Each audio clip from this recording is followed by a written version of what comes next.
सबको मेरा प्यार भरा नमस्कार। मैं हूँ आपकी अपनी सोलमेट शबाना और आज मैं आप लोगों के लिए एक बहुत ही इम्पोर्टेंट बात पे वीडियो लेकर आई हूँ, आपके सामने बनाने जा रही हूँ।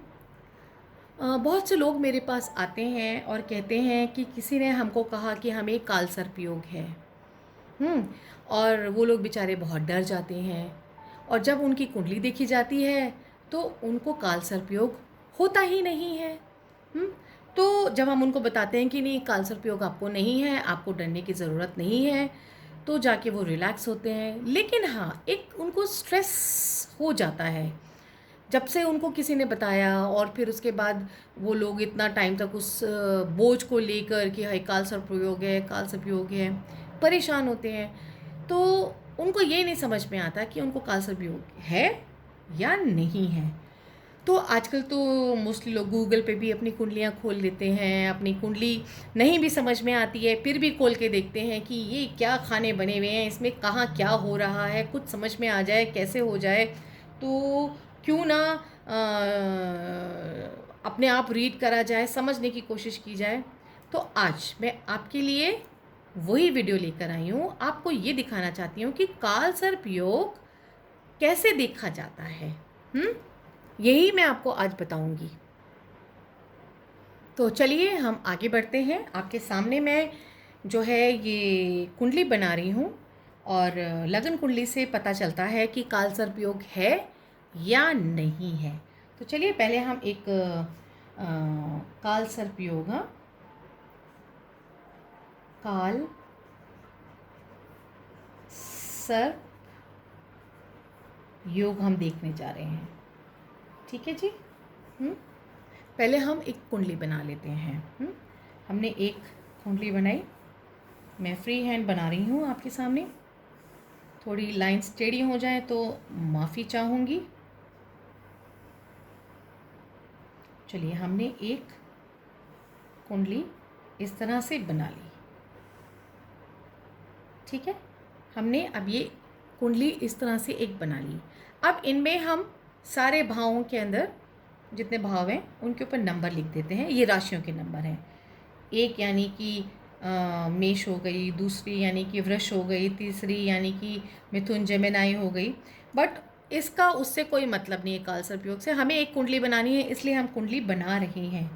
ठीक है, हमने जो है इनको इस तरह से नंबर्स लिख दिए, राशियों के नंबर लिख दिए हमने इस तरह से।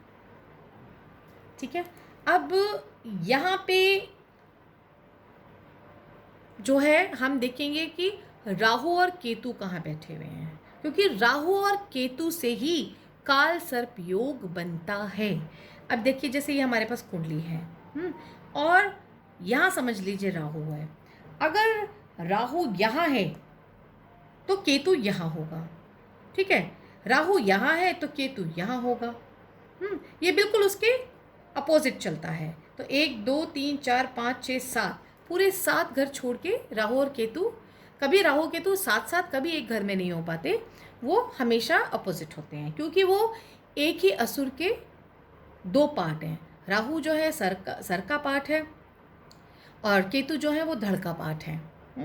तो इसकी भी एक कहानी है और वो कहानी मैं यूट्यूब पे बहुत पहले सुना चुकी हूँ। आप ढूंढिएगा, आपको ज़रूर सुनिएगा उसको, आपको पता चलेगा कि राहु केतु कैसे बने थे।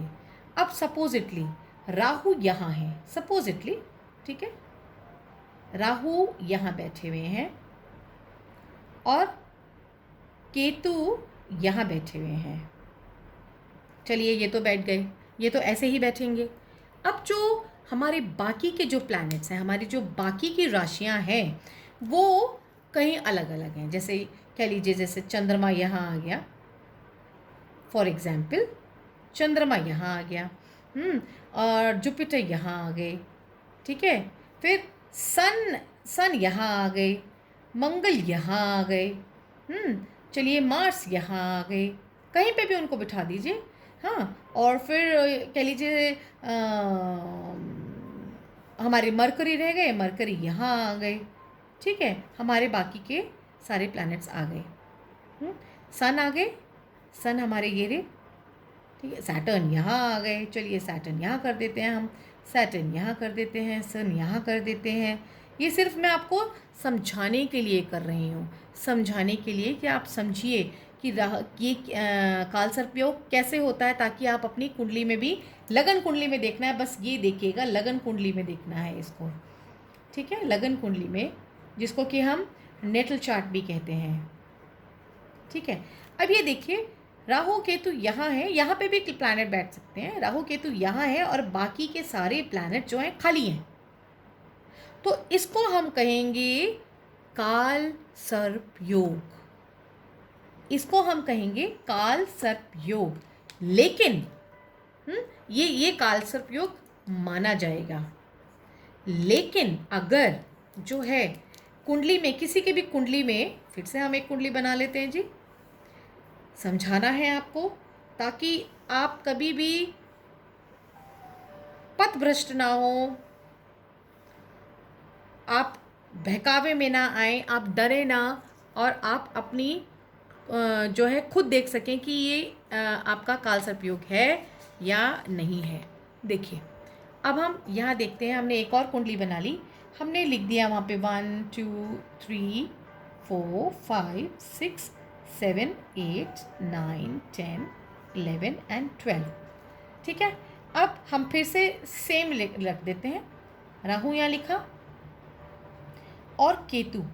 ये कब काल सर्प योग नहीं होता, ये कब काल सर्प योग नहीं होता, चलिए ये प्लैनेट्स यहीं पे बिठाते हैं, जैसे मंगल यहाँ बिठा दिया है ना, मंगल यहाँ है, यहाँ पे मरकरी हो गए, कोई भी आप प्लैनेट ले लीजिए, यहाँ पे सैटर्न हो गए, यहाँ पे मून हो गए, ठीक है, यहाँ पे मार्स हो गए, यहाँ पे सन हो गए। अब यहाँ पे जुपिटर हमने नहीं लिखा था, बस हमने एक जुपिटर अगर हमने यहाँ लिख दिया तो ये काल सर्प योग नहीं है। क्यों? ये जो काल सर्प योग होता है, ये सारी राशियों को अपने एनगल्फ कर लेता है, अपने, देखिए ये आगोश में ले लेता है इस तरह से। यहाँ पे ये काल सर्प योग क्यों नहीं है? इसलिए नहीं है क्योंकि ये एक प्लैनेट यहाँ पे बाहर निकल आया। तो ये कैसे हो सकता है? फिर ये काल सर्प योग नहीं है। तो ये जानकारी मैं आप लोगों के साथ शेयर करना चाहती थी। आई होप आप लोगों को समझ आया होगा, और समझ आया हो तो ज़रूर मुझे बताइएगा, कमेंट करिएगा। ये एक बहुत छोटी सी चीज़ है, लोग अपने आप ऑटोमेटिकली आप अपनी कुंडली खोल के देख सकते हैं, और इसके बहुत सारे इलाज हैं। काल सर्प योग होता है तो आपको डरना नहीं चाहिए, कोई ऐसे डरने की बात नहीं है। ये क्रिस्टल आता है, मैंने अपनी एक और वीडियो में भी अभी थोड़े दिन पहले बताया है, इसको कहते हैं सर्पेंटाइन क्रिस्टल। ये एक सर्पेंटाइन क्रिस्टल है। अगर किसी को काल सर्प योग है तो वो सर्पेंटाइन का क्रिस्टल या लॉकेट या ब्रेसलेट या किसी भी रूप में धारण कर सकता है, और हफ्ते 10 दिन में इसको चिल्ड पानी में वॉश कर सकता है, फिर पहन सकता है, मंदिर में रख सकता है, सिरहाने के नीचे रख सकता है, जिससे कि कई लोगों को बड़े डरावने सपने आते हैं और फिर सांपों के भी सपने आते हैं, तो उस केस में भी ये बहुत हेल्प करता है।